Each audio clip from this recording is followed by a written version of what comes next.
The Crown says that if the man accused of the Quarry kidnapping case is to be believed, then he is one of the unluckiest men in Auckland. Today, lawyers for the Crown and Defence made their closing arguments at the High Court in Auckland, where Colin Mitchell denies charges of kidnapping, causing grievous bodily harm and assaulting a woman with intent to sexually violate her. Our court reporter Edward Gay filed this report. The Crown prosecutor Kirsten Lummis told the jurors that the case against Colin Mitchell was made up of many jigsaw pieces, but one of the larger pieces would have to be the gloves found at the crime scene, 25 kilometres northwest of Auckland at a riverhead quarry. She said they were found to have Mr Mitchell's DNA on them. That DNA is 800,000 million times more likely to belong to Mr Mitchell than another person chosen at random. Crown would say, well, he's one of the unluckiest men in Auckland, if he's to be believed.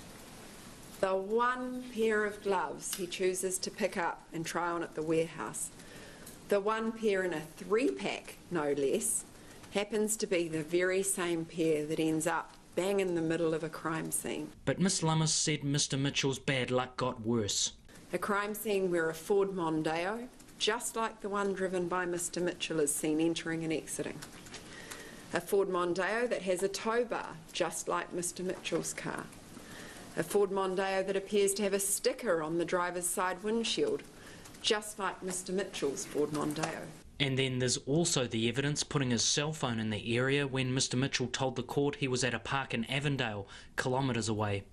And the one day he chooses to spend over an hour cleaning his car just happens to be later that morning.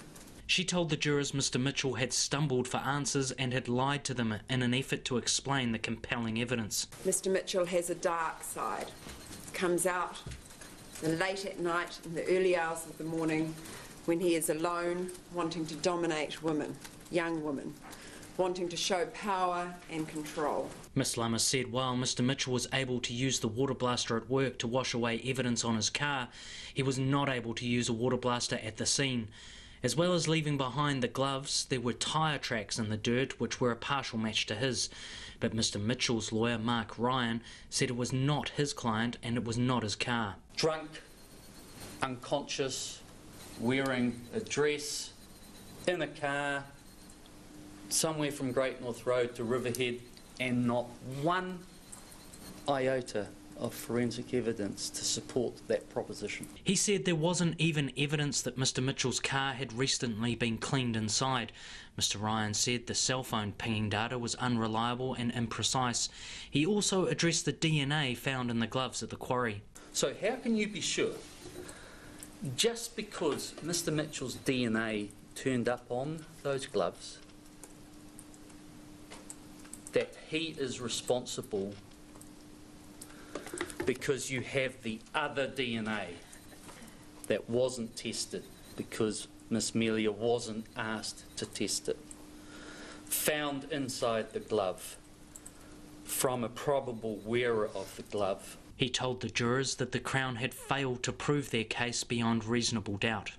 The Crown case needs to have several strands of the rope being strong and firm. Those strands that I've just discussed with you are very, very, very weak. Tomorrow the jurors will hear Justice Fitzgerald sum up the case before they retire to consider their verdicts. Mo te hōtaka o te ahi, ko Edward Gay ahau.